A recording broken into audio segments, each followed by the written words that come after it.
नमस्कार, कैसे हैं आप सभी? आशा करता हूँ कि स्वस्थ और मस्त होंगे। तो आज हम लोग मध्य प्रदेश के कक्षा 8वीं के विज्ञान सब्जेक्ट का डिस्कशन करने वाला हूँ। तो चलिए स्टार्ट करते हैं। सबसे पहले देखते हैं कि सामने क्या हमारे फ्रंट पर मिलता है। यहाँ पर देखिए राज्य शिक्षा केंद्र मध्य प्रदेश भोपाल लिखा रहता है सबसे ऊपर। इसके बाद यहाँ पर वार्षिक परीक्षा सत्र 2024-25 सब्जेक्ट का यहाँ पर नाम रहता है। और यहाँ पर आप कौन से क्लास में है वो क्लास रहता है, ठीक है। समय इसका 2.5 घंटे का रहता है और पूर्णांक 60 अंक का ये पेपर हुआ है।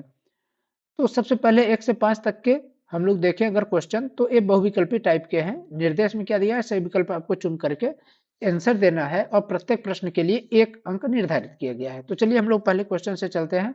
पहला क्वेश्चन क्या बोल रहा है कि खरपतवार हटाने की प्रक्रिया को क्या बोलते हैं। अब देखिए खरपतवार हटाने की प्रक्रिया को क्या बोलते हैं, ये आपके जो साइंस सब्जेक्ट है उसका फर्स्ट चैप्टर में ही है।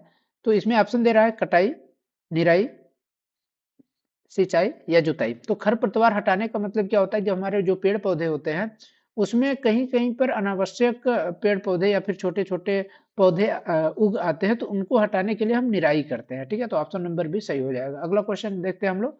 दहन के लिए क्या आवश्यक है।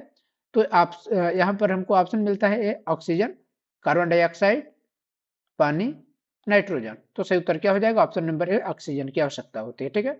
तो दहन, क्योंकि ऑक्सीजन की अनुपस्थित में दहन नहीं हो सकता है, ठीक है। अब देखिए वन उन्मूलन, यहाँ पर वनोन्मूलन के परिणाम क्या हो सकते हैं, ये ऑप्शन दिया गया है। पहला, पृथ्वी पर ताप एवं प्रदूषण के स्तर में वृद्धि, वायुमंडल में कार्बन डाइऑक्साइड का स्तर घटना, प्राकृतिक संतुलन प्रभावी होना, इनमें से कोई नहीं। तो देखिए वन उन्मूलन का तात्पर्य क्या है कि वनों का समाप्त होना, ठीक ना। वनों की समाप्ति से है इसका। तो वनों की समाप्ति, अगर वन हमारे पृथ्वी से समाप्त हो जाएंगे या फिर मान लीजिए किसी एक एरिया में वन खत्म खत्म हो जाते हैं, तो क्या होता है वहां पर, तो वहां पर तापमान और प्रदूषण में वृद्धि हो जाता है, ठीक है ना। यहाँ पर अगला ऑप्शन जो दिया गया है कि वायुमंडल में कार्बन डाइऑक्साइड का स्तर घटना, तो ये गलत है। यहाँ पर वायुमंडल में कार्बन डाइऑक्साइड का मात्रा उससे घटेगी जब वन हट जाएंगे, तो क्योंकि वन जो होते हैं वो कार्बन डाइऑक्साइड को एब्जॉर्ब करते हैं और ऑक्सीजन को क्या करते हैं, छोड़ते हैं। तो हमारा उत्तर सही क्या हो जाएगा, ऑप्शन नंबर ए हमारा सही उत्तर हो जाएगा। चलिए अगले क्वेश्चन की ओर चलते हैं। अगला क्वेश्चन है, खाद्य पदार्थों के भंडारण के लिए उपयोग किए जाने वाले डिब्बे में लोहे की ऊपर टीन का विद्युत लेपन किया जाता है। तो विद्युत लेपन क्यों किया जाता है, यहाँ पर आपको बताना है। तो देखिए क्या है, पहला ऑप्शन, खाद्य पदार्थों को खराब होने से बचाने के लिए, टीन लोहे से कम क्रियाशील होता है, ऑप्शन ए बी दोनों, इनमें से कोई नहीं। तो ऑप्शन नंबर ए सही हो जाएगा। खाद्य पदार्थों को बचाने के लिए, मतलब खाद्य पदार्थ न खराब हो इसके लिए हम लोग टीन का लेपन कर देते हैं, ठीक है, टीन का विद्युत लेपन करते हैं। अगला क्वेश्चन हम लोग देखते हैं। तो तड़ित से बचने हेतु उपयोग में क्या लाया जाता है। ऑप्शन नंबर ए तड़ित चालक, चुंबक, पवन चक्की, उपरोक्त में से कोई नहीं। तो ऑप्शन नंबर ए सही हो जाएगा, तड़ित चालक। चलिए अब अगले क्वेश्चन की ओर चलते हैं। अगला क्वेश्चन क्या दिया गया है, रिक्त स्थानों की पूर्ति करना था। तो इसमें 6 से लेकर 10 तक के क्वेश्चन दिए गए हैं। इनमें से आपको सेलेक्ट करके मतलब 6 से 10 तक के क्वेश्चन में आपको सही स्थान पर रिक्त स्थान को भरना है, ठीक है। इसके लिए 1 अंक निर्धारित किया गया है। 6वां नंबर क्वेश्चन हम लोग देख रहे हैं। 2 4 डी एक प्रकार का क्या है, ठीक ना। 2 4 डी एक प्रकार का क्या है, तो एक कीटनाशक है, ठीक है। अगला क्वेश्चन देखते हैं, सूर्य का प्रकाश किस प्रकार का प्राकृतिक संसाधन है, अनवीकरणीय या नवीकरणीय। तो ये नवीकरणीय है, ठीक है, क्योंकि हम इसको पुनः प्राप्त कर सकते हैं एक बार समाप्त होने के बाद भी, क्योंकि ये समाप्ति नहीं होता है ना सूर्य का प्रकाश। तो ये क्या है, नवीकरणीय है, ये हमेशा हमारे लिए उपलब्ध है। लकड़ी और कोयला जलने से वायु का क्या होता है, वायु का प्रदूषण होता है, ठीक है। अगला है, लोहे को जंग लगने से बचाने के लिए उस पर जिंक की परत चढ़ाई जाती है। अगला क्वेश्चन है, तड़ित आघात जीवन तथा संपत्ति को हानि कर सकता है, ठीक है। अब अगले क्वेश्चन की ओर चले। तो अगला क्वेश्चन हमारा अति लघुत्तरी टाइप के प्रश्न दिया गया है। ये क्वेश्चन 11 से 16 तक के प्रश्न हैं अति लघुत्तरी टाइप के। इसका उत्तर हमको देना था। 11 नंबर क्वेश्चन देखते हैं, भंडारण से पहले दोनों बीजों को धूप में, मतलब दोनों दानों, सॉरी दानों यहाँ पर लिखा है, तो दानों या फिर जिसको हम लोग बीज भी बोलते हैं, उनको धूप में क्यों सुखाया जाता है, इसका उत्तर देना था। अगला क्या है, कोलतार के 2 उपयोग लिखना, यहाँ पर इसके बाद IVF का पूरा नाम क्या होगा। इसके बाद 14 नंबर जो क्वेश्चन दिया है, ऋतुस्राव अथवा रजोधर्म किसे कहते हैं, इसके बारे में बताना है आपको।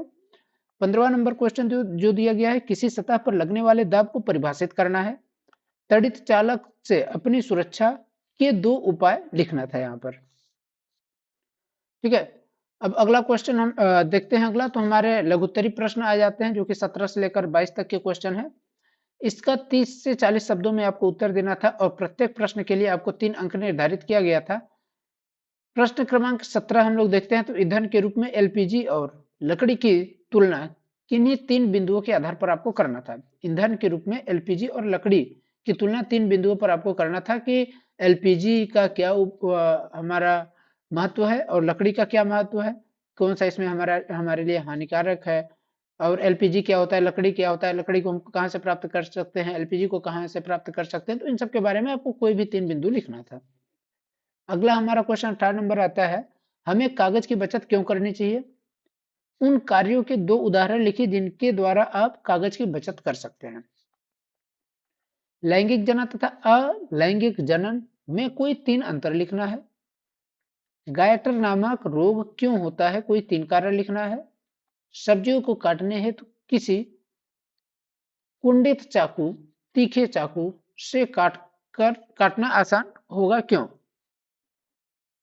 आग लगने के समय फायरमैन पानी के हौज का उपयोग करने से पहले उस क्षेत्र में मुख्य विद्युत आपूर्ति को बंद कर देता है, इसका क्या कारण है, इसको मतलब इसके बारे में व्याख्या करना था। अब चलते हम लोग जो हमारे दीर्घोत्तरी प्रश्न है। दीर्घोत्तरी प्रश्न 23 से लेकर 26 तक के प्रश्न थे।